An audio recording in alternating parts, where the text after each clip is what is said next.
অনেক কিছুর মধ্যে আমি সরাসরি ৩ তারিখের একটা ঘটনায় চলে যাব। আন্দোলন কিন্তু ১ তারিখ থেকে চূড়ান্ত শুরু হয়ে গেছে। সেটা হলো ৩ তারিখে চট্টগ্রামে বাঙালিদের একটা মিছিল শহরের ওয়েলনেস কলোনি দিয়ে শহরের দিকে আসছিল, প্রতিবাদ মিছিল। সেই মিছিলের উপরে ওখানকার অবাঙালি ওয়েলনেস কলোনিতে যারা বসবাস করে, এটা রেলের একটা কলোনি, এবং রেলের ওই কলোনির অবাঙালিদের সাথে পাকিস্তান সেনাবাহিনীর বলুচ রেজিমেন্টের একটি গ্রুপ, হয়তো ৩০ জন ৪০ জন হবে, সঠিক সংখ্যা জানি না, এরা বেসামরিক পোশাকে কিন্তু তাদের সামরিক অস্ত্রে সেখানে আগের থেকে অবস্থান করছিল। এবং সেই অবাঙালিরা যখন বাঙালিদের উপর আক্রমণ করলো মিছিলে, তাদের উপরে সামরিক অস্ত্র দিয়ে গুলি বর্ষণ করা হয় 7.62 রাইফেল দিয়ে। এবং সবচেয়ে লক্ষণীয় হলো সেই আক্রমণে অবাঙালিরা যেমন ধারালো অস্ত্র ব্যবহার করেছে, পাশাপাশি রাইফেলের গুলিতে বহু বাঙালি নিহত, অনেকে আহত হন। প্রায় শতাধিক মানুষকে তারা হত্যা করে, আহত হন প্রায় ২০০ থেকে ২৫০। এই যারা মৃত্যুবরণ করেছিলেন তাদের দেহের 7.62 রাইফেলের বুলেট পাওয়া গেছে। তখন আমি খবর নিয়ে দেখলাম যে পাকিস্তান সেনাবাহিনীর লোক বেসামরিক পোশাকে সামরিক বাহিনীর অস্ত্র নিয়ে ওখানে ছিল, তারা এই গুলিটা করেছে। এটা তাদের যে লেফটেন্যান্ট কর্নেল, যে রেজিমেন্টের প্রধান, তার একার সিদ্ধান্ত হতে পারে না, ব্রিগেড কমান্ডারেরও না, জিওসিরও না। সর্বোচ্চ পর্যায়ের সিদ্ধান্ত না হলে সৈনিকরা এ ধরনের কাজ করার সাহস পাবে না। তখন বুঝলাম যে বাঙালিদের এই স্বাধিকারের আন্দোলন, এটাকে দমাবার জন্য পাকিস্তানিরা গণহত্যার পথে এগোচ্ছে। এর মধ্যে ১ তারিখে ঘোষণার আগেই ২৮ তারিখ পাকিস্তান থেকে, পশ্চিম পাকিস্তান থেকে পিআইএর বোয়িং বিমানে করে প্রতিদিন ১২, ১৩, ১৪টা ফ্লাইট ঢাকা বিমানবন্দরে পশ্চিমা সৈন্য নিয়ে আসা আরম্ভ হয়।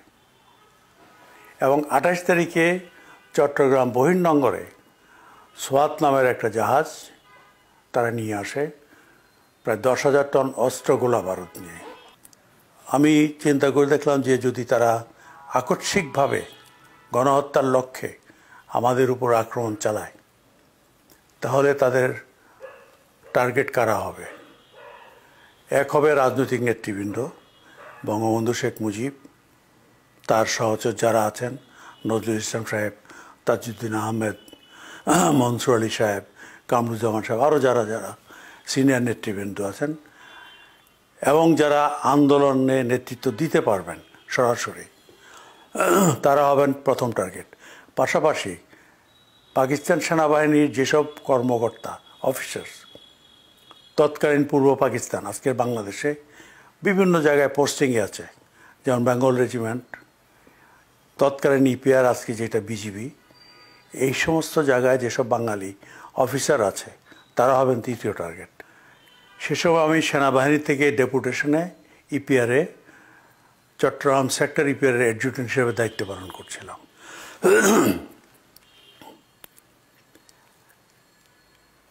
ইপিআরের সৈন্য ছিল শতকরা ৭০ থেকে ৭৫ ভাগ বাঙালি, আর ২০-২৫ ভাগ ছিল অবাঙালি। এই অবাঙালি সৈন্যদের অত্যাচারে বাঙালি যে সৈন্যরা ছিল তারা একেবারে কোণঠাসা ছিল। এর ফলে বাঙালি সৈন্যদের মধ্যে স্বাভাবিকভাবেই তীব্র অসন্তোষ বিরাজ করছিল। আমি সেই অসন্তোষের সুযোগ নিয়ে তাদেরকে বোঝালাম যে তোমাদের উপর এই অত্যাচার আজীবন চলতে থাকবে, এটার মুক্তির একটি মাত্র পথ, এই দেশ যদি তোমরা মুক্ত করতে পারো, তাহলে যেমন তোমরাও ভালো থাকবে, তোমরা তোমাদের ভাগ্যের নিয়ন্ত্রক হবে, তা না হলে তোমাদেরকে সারা জীবন তারা এভাবে অত্যাচার করবে, তোমাদের উপর নিপীড়ন চলবে, নিষ্পেষণ চলবে, কাজে আমাদের যুদ্ধের প্রস্তুতি নিতে হবে। তাদেরকে আমি বোঝালাম যে এই দেখো, সৈন্য নিয়ে আসতেছে, অস্ত্র গোলা বারুদ এনেছে, এগুলো তোমাদেরকে মারার জন্য। এতে করে তাদের ভিতরে উত্তেজনা আরও বেড়ে যায়। আমি বললাম আমাদের লক্ষ্য হবে চট্টগ্রাম অঞ্চলে যত অবাঙালি সৈন্য আছে তাদেরকে আমরা ধ্বংস করতে হবে। সেটা কিভাবে করব? আমরা যদি মানসিক প্রস্তুতি নিয়ে রাখি, দৈহিক প্রস্তুতি থাকে, আমরা সুসংগঠিতভাবে আকস্মিক আক্রমণ চালাবো যেন তারা বুঝতে না পারে। তাদেরকে ধ্বংস করব, যাদেরকে ধ্বংস করতে না পারি তাদেরকে বন্দি করে রেখে দেব। চট্টগ্রাম শহর আমরা মুক্ত করে দখলে নেব এবং শহরের গুরুত্বপূর্ণ অংশে, বড় পাহাড়ের চূড়ায় গুরুত্বপূর্ণ ভবনে আমাদের মেশিন গান বসানো হবে, রিকয়েললেস রাইফেল, তারপরে মর্টার, অ্যান্টি ট্যাঙ্ক যত ওয়েপন সব কিছুই আমরা বসাবো সব জায়গায়, যেন বন্দর এলাকাতে যে সৈন্য আছে তারা ওখানে বেরিয়ে আসতে না পারে শহরে। আবার ক্যান্টনমেন্টে যারা আছে তারাও যেন শহরের দিকে আসতে না পারে। এবং একটা সাংকেতিক বার্তা বলে দিলাম তাদেরকে যে এই সাংকেতিক বার্তাটি পেলে ওয়্যারলেসের মাধ্যমে যুদ্ধ শুরু করতে হবে, প্রস্তুতি নিতে হবে এবং যুদ্ধ শুরু করতে হবে। একটি বার্তা ছিল arrange some would for me, আমার জন্যে কিছু কাঠের ব্যবস্থা করো। এটার অর্থটা হলো যুদ্ধের প্রস্তুতি নাও এবং আধা ঘন্টার মধ্যে হয়তো যুদ্ধ শুরু করতে হতে পারে। দ্বিতীয় বার্তাটাই গেলে যুদ্ধ শুরু হবে।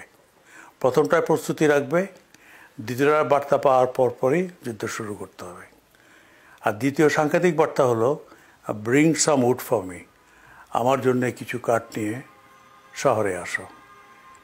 এই বার্তাটির অর্থ হলো সীমান্তে তোমার অবস্থানে যে অবাঙালি যত সৈন্য আছে তাদেরকে বন্দি বা ধ্বংস করে শহরে এসে তোমাদের জন্য নির্ধারিত যে স্থান সেখানে অবস্থান নাও।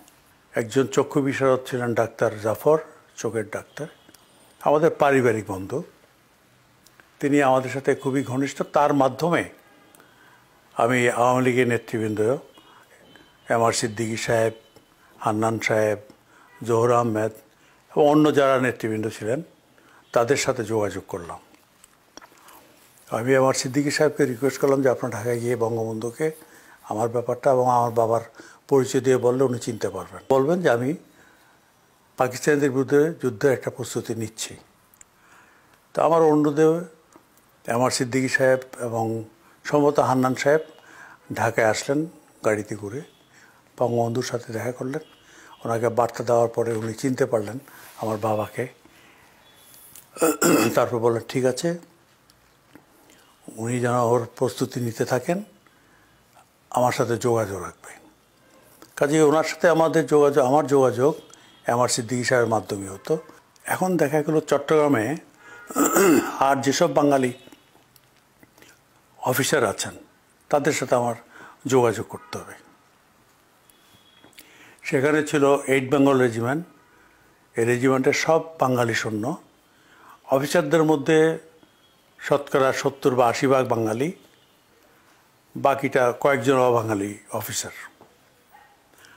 এবং চট্টগ্রাম ক্যান্টনমেন্টে ইস্ট বেঙ্গল রেজিমেন্টাল সেন্টার, বাঙালি সৈন্যদের প্রশিক্ষণ দেওয়ার জন্য একটা ট্রেনিং সেন্টার। সেখানেও অবাঙালি অফিসার আছে, বাঙালি অফিসার বেশি, কিন্তু সৈনিকদের মধ্যে শতভাগই প্রায় বাঙালি। প্রায় 1800 বাঙালি সৈনিক সেখানে প্রশিক্ষণ নিচ্ছে, অথবা প্রশিক্ষণ শেষ, অথবা প্রশিক্ষক হিসাবে কাজ করছে। তাহলে East Bengal Regimental Centre Chittagong ক্যান্টনমেন্টে প্রায় 1800 সৈন্য এবং অফিসার। 8 বেঙ্গল রেজিমেন্টে, এই রেজিমেন্টের 2/3 পশ্চিম পাকিস্তানে পোস্টিং হয়ে চলে গেছে, বাকিরা যাওয়ার অপেক্ষায়। কিন্তু আন্দোলন শুরু হয়ে যাওয়াতে এবং আমাদের অসহযোগ শুরু হওয়াতে তারা পশ্চিম পাকিস্তান যেতে পারছিল না। কাজে এখানে ছিল 250। এখানে ছিলেন বাঙালি অফিসার মেজর জিয়া, পরে lieutenant general Ziaur Rahman, captain Oli, Shamsher Mobin, brigadier তখন lieutenant brigadier Khaliquzzaman, major Shawkat. এখন এদের মধ্যে বাঙালি অফিসার হিসেবে জিয়াউর রহমান সাহেব সিনিয়র ছিলেন। আমি তখন জিয়াউর রহমান সাহেবের সাথে মার্চ মাসের 12 বা 13 তারিখে তার বাসায় প্রথমবার দেখা করলাম এবং তাকে পুরো জিনিসটা বুঝিয়ে বললাম, সোয়াত জাহাজের ঘটনাগুলি বললাম। ওরা কিছু খবর পাচ্ছিলেন, কিন্তু আমি চূড়ান্ত জিনিসটা সব বললাম। আমি জিয়া রহমান সাহেবকে বললাম যে আমি একটা যুদ্ধের প্রস্তুতি নিয়েছি, আওয়ামী লীগের সাথে যোগাযোগ হয়েছে, যুদ্ধ শুরু হলে উনি যেন ওনার সৈন্যদেরকে নিয়ে চট্টগ্রাম ক্যান্টনমেন্টের দিকে যান। সেখানে গিয়ে ইবিআরসির যে বাঙালি সৈন্যরা আছে ওদেরকে পরিবেশ সৃষ্টি করা, যেন ওরা অস্ত্র নিয়ে, সেখানে একটা বেলুচ রেজিমেন্ট ছিল, যে বেলুচের কথা আমি বললাম 23rd বেলুচ সম্ভবত, এই রেজিমেন্টের মাত্র 250 সৈন্য ছিল। তো জিয়া রহমান সাহেবের 250 সৈন্য এবং ইবিআরসির 1800, এই সৈন্যরা সম্মিলিতভাবে যদি অস্ত্র নিয়ে এই বেলুচের উপরে আক্রমণ চালায় তাহলে সহজেই ওদেরকে শেষ করে দিতে পারে। তাহলে ক্যান্টনমেন্ট আমাদের দখলে আসে, প্লাস 2000 সৈন্য আমরা পাই। এই সৈন্য এবং আমার শহরের যে সৈন্য হালিশহর দখলের পরে, এ মিলে প্রায় 2500-এর মতো হয়। সীমান্ত থেকে আমার বাকি সৈন্য আসলে আমরা প্রায় 3000-এর বেশি হয়ে যাব। তখন আমরা শহর নিয়ন্ত্রণে রেখে ধুমঘাট ব্রিজ, মুহুরী নদী, এখানে শুভপুর ব্রিজ, ফেনী নদীর পাড়ে, ওখানে এইখানে ডিফেন্স নেওয়ার পরে নেভাল একাডেমি, নেভাল বেজ যেটা চট্টগ্রাম, সেটা আক্রমণ করতে পারবো, পোর্ট এলাকা দখল করতে পারবো। তাহলে পুরো চট্টগ্রাম আমাদের নিয়ন্ত্রণে চলে আসবে।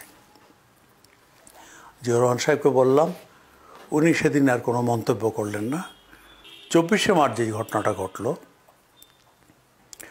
মূলত যুদ্ধটা আমি শুরু করে দিই 24শে মার্চ থেকে। ব্রিগেডিয়ার হলো অবাঙ্গালি, নাম আনসারি। আনসারি সরাসরি চলে আসলো চট্টগ্রাম বন্দর এলাকায়, এসে বন্দরের দায়িত্ব নিয়ে বললেন, পুরো চট্টগ্রামের দায়িত্ব ওনার। বন্দরে উনি বললেন যে arms and ammunition must be unloaded at all cost, যে কোনো মূল্যে সোয়াত জাহাজ থেকে অস্ত্রগুলো আবার নামিয়ে নিতে হবে। বিকেল তখন 3:30টার মতো, 3টা 3:30।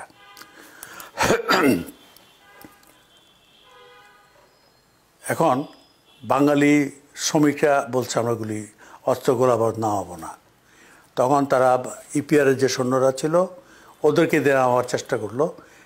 সেখানে আমার একটা ইন্টেলিজেন্স ইউনিট থাকে ইপিআরের, এফএসইউ, ফিল্ড সিকিউরিটি ইউনিট। আমি তাদেরকে বলে রেখেছিলাম যে তোমরা আমাকে কন্টিনিউয়াস সব মেসেজ পাঠাবে। বা ইপিআরের সৈন্যরা এবং শ্রমিকরা যারা নিষেধ করলো, যে অস্বীকৃতি জানালো অস্ত্রগুলো আবার নামাতে, পাকিস্তানিরা তাদেরকে লাইন করে দাঁড় করালো, দাঁড় করে গুলি করে হত্যা করে এদের ডেড বডি একটা গান বোটে তুলে গভীর সমুদ্রে নিয়ে ফেলে আসে 24 তারিখে বিকাল 4:30-5টার দিকে। চলে আসলাম। রেলের পাহাড়ে আমার এক আত্মীয়ের বাসা ছিল, ওনার নাম ছিল মিস্টার করিম, রেলের চিফ কেমিস্ট মেটালার্জিস্ট। ওটাই আমার হেডকোয়ার্টার হবে। এখানের থেকে ফোনে হালিশহরে সুবেদার জয়নাল, তাকে রেডি রেখেছিলাম আগে থেকেই। ওনাকে বললাম মেসেজ দুটো এখনই পাঠিয়ে দেন। ওই মেসেজ ওয়্যারলেস মেসেজ, তখন টেলিফোন লাইন সব জায়গায় নাই, আর মোবাইল তো তখন ছিলই না। সুবেদার জয়নাল তখন সুবেদার ছিল, দুটো মেসেজ পাঠিয়ে দিল। 6টা 6:30 বাজে। এদিকে জিয়া রহমান সাহেব আমার বাসায় ফোন করলেন, টেলিফোন। সম্ভবত ওনার বাসা থেকে আমার বাসায় ফোন করলো আমার সাথে কথা বলার জন্য। আমার ব্যাটম্যান ছিল সাত্তার। তো সে ফোন ধরলো, জিয়া রহমানের সাহেবের কথা সে বুঝতে পারলো। বল স্যার, উনি তো কোথায় যেন গেছে, আপনাদেরকে বলছে আপনারা যেখানে ওনার সাথে বসতেন ওইখানে গেছে। বুঝলাম যে একটা বেবি ট্যাক্সি পাহাড় বেয়ে আসতেছে।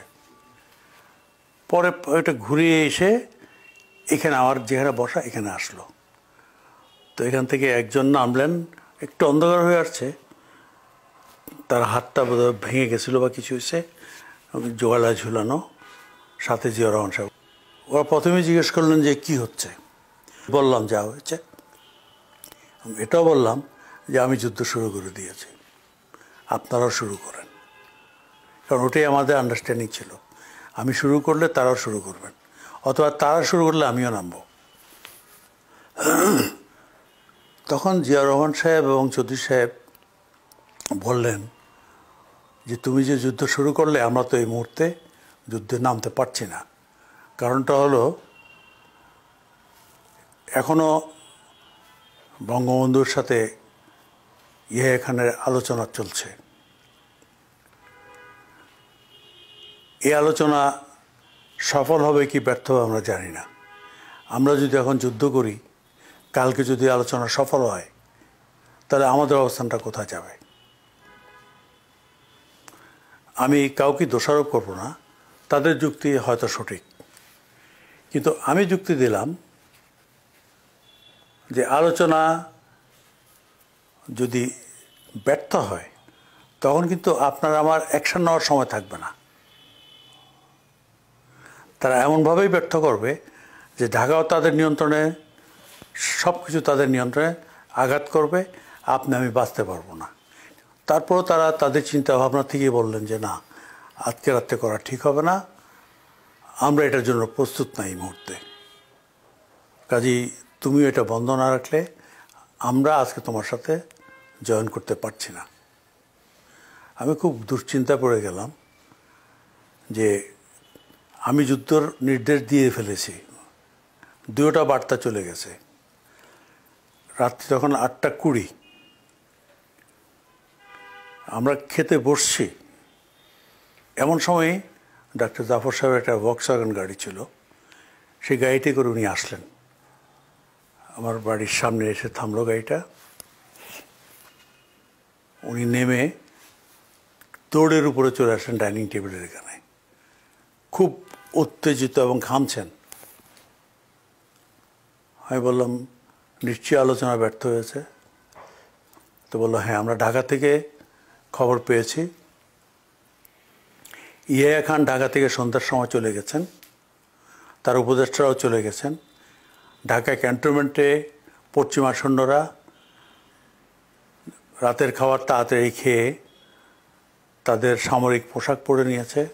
ট্যাঙ্কগুলোতে আগে থেকেই রাবার ট্র্যাক লাগানো হয়েছে, সেগুলোতে এখন মেশিন গান বসানো হচ্ছে, সব গাড়িতে মেশিন গান বসানো হচ্ছে। সৈন্যরা অস্ত্র গোলা বারুদ নিয়ে যানবাহনে ওঠা শুরু করছে। এটা তখন সন্ধ্যা 7:30, ঢাকার যে খবরটা। ওরা খবর পেয়ে গোপন বৈঠক করে, চট্টগ্রাম আওয়ামী লীগের নেতৃবৃন্দ, এমআর সিদ্দিকী সাহেব সহ,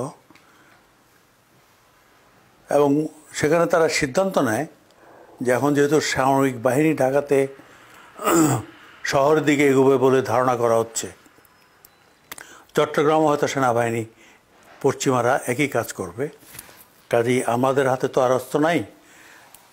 আমার কথা বললো যে ওনার সাথে যোগাযোগ করো, উনি তো প্রস্তুতি নিয়েছেন একটা, আমরা জানি, আমাদের সাথে যোগাযোগ আছে, ওনাকে মেসেজটা দিয়ে বলো now it is your show. Exactly এই শব্দটা তারা ইউজ করলেন। ওই মিটিংয়েই তারা সিদ্ধান্ত দিয়ে বললো যে ওনাকে বলো now it is his show. তারপর সাহেব আমাকে বললেন now it is your show.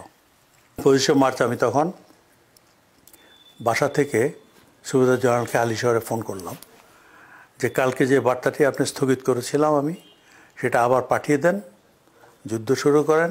Halisahar আমার যে ছক তৈরি করা আছে, সেই ছক অনুযায়ী অস্ত্রাগার আমাদের নিয়ন্ত্রণে ছিল, যানবাহনগুলো আমাদের নিয়ন্ত্রণে, সব জায়গায় বাঙালিরা, ওয়েলনেস সেন্টার পুরোটা বাঙালি অপারেটর নিয়ে রাখছিলাম আমি।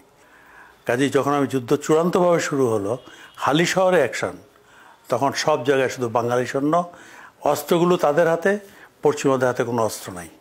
আমরা সবগুলোকে নিয়ন্ত্রণে এনে অবাঙালি যত সৈন্য কৌশলে সবগুলোকে বন্দী করলাম। হালিশহরে আমাদের হেডকোয়ার্টারে 3-4টা রুমে, বড় বড় রুমগুলো, তাদেরকে হাত বেঁধে আটকিয়ে রাখলাম, বাইরে দিয়ে তালা, কাজে তারা আর বেরোতে পারবে না। পরবর্তীতে পাকিস্তানিরা যখন হালিশহরে আক্রমণ চালায়, তারা মনে করছিল এগুলো আমাদের অস্ত্র গোলাবারুদের ডিপো। তারা ওই বিল্ডিংগুলিতেই বোমা মারে এবং তাদের নিজেদের লোককে তারা হত্যা করেছিল। এয়ারক্রাফট থেকে এবং আর্টিলারি থেকে, এমনকি নেভি ডেস্ট্রয়ার থেকেও শেলিং করে, খালি ওখানে তাদের সবাইকে মেরে ফেলে তারা নিজেরাই। জাফর সাহেব এবং তার সাথে যিনি ছিলেন তাদেরকে আমি বললাম যে আপনারা ইয়েতে যান 16 শহরে গিয়ে জিয়াউর রহমান সাহেবকে বলেন যে আমি যুদ্ধ শুরু করেছি, তারাও যেন যুদ্ধ শুরু করে। ওরা গিয়ে জিয়াউর রহমান সাহেবকে পাননি। এর মধ্যে জিয়াউর রহমান সাহেবকে তার কমান্ডিং অফিসার কর্নেল চাঞ্চুয়া পাঠিয়ে দিয়েছেন সোয়াত জাহাজ থেকে অস্ত্র খালাস করে ক্যান্টনমেন্টে নিয়ে আসার জন্য। 16 শহরে গিয়ে যখন জাফর সাহেবরা জিয়াউর রহমান সাহেবকে পেলেন না, তখন ওখানে যে ডিউটি অফিসার ছিল বাঙালি, সম্ভবত অলিকে বলার সঙ্গে সঙ্গে অলি খালিকুজ্জামানকে একটা জিপ নিয়ে পাঠালো জিয়াউর রহমান সাহেবকে ফেরত আনতে। জিয়াউর রহমান সাহেবকে যখন বলল, তখন উনি অনুধাবন করলেন যে পোর্টে গেলে তো মেরে ফেলতে পারে। তখন উনি সেখান থেকে ফিরে এসে তার রেজিমেন্টের হেডকোয়ার্টারে চলে গেলেন 16 শহরে। সেখানে গিয়ে বাঙালি সৈন্যদের একত্রিত করলেন, বাঙালি অফিসারদেরকে একত্রিত করলেন। কিন্তু জিয়াউর রহমান সাহেব কোনো অজ্ঞাত কারণে ক্যান্টনমেন্টের দিকে না গিয়ে উনি শহর ছেড়ে চলে গেলেন কালুরঘাট রেলের ব্রিজ হয়ে কক্সবাজার রাস্তায়, ব্রিজ ক্রস করে কক্সবাজারের দিকে চলে যাচ্ছেন। জিয়াউর রহমান সাহেব তখন ওদিকে কক্সবাজার দূরে যাওয়ার পরে, সম্ভবত রামু এলাকায় যাওয়ার পরে, সেখানে আওয়ামী লীগের যে নেতৃবৃন্দ তারা তাদেরকে বাধা দিল যে আপনার শহরে যুদ্ধ চলছে। তারা কিন্তু শহর থেকে খবর পাচ্ছে যে আমি যুদ্ধ করছি, বিভিন্ন জায়গায় বাঙালি সৈন্যরা, সাথে আওয়ামী লীগের এবং ছাত্রলীগের অন্যান্য সংগঠনের নেতৃবৃন্দ কর্মীরা আছে, আমাদের সহায়তা করছে, খাওয়া নিয়ে আসতেছে, পানি নিয়ে আসতেছে, টেলিফোনের লাইন ফিক্স করে দিচ্ছে, আমাদের ট্রেন্স করে দিচ্ছে তারা। তো ওরা বললো যে আপনারা যেতে পারবেন না, শহরের দিকে ফেরত যান। তখন রামু থেকে তারা কালুরঘাটের দিকে ফিরে আসে, এসে শহরে আর আসে না, ওই কালুরঘাট ব্রিজের ওখানেই অবস্থান নিয়ে ফেলে।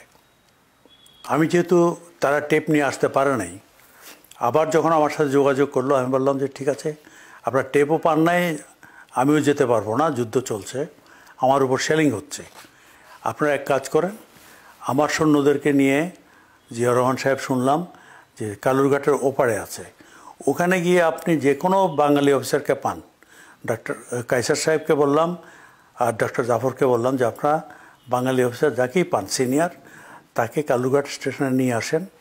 সে শুধু ওখানে বলবে যে বাংলাদেশের মুক্তিযুদ্ধ শুরু হয়েছে, স্বাধীনতার যুদ্ধ শুরু হয়েছে, বাঙালি অফিসাররা জনগণের সাথে কাঁধে কাঁধ মিলিয়ে স্বাধীনতার জন্য জনগণের সাথে মিলে যুদ্ধ শুরু করছে পাকিস্তানিদের বিরুদ্ধে, এবং এই যুদ্ধে আমরা বিজয়ী হব, এইটুকু বলার কথা।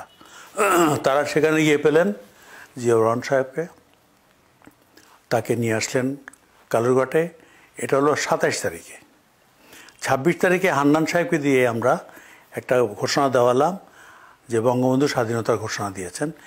এটা 26 তারিখ দুপুর 2:40 দিকে এই কালুরঘাট ট্রান্সমিটার থেকে।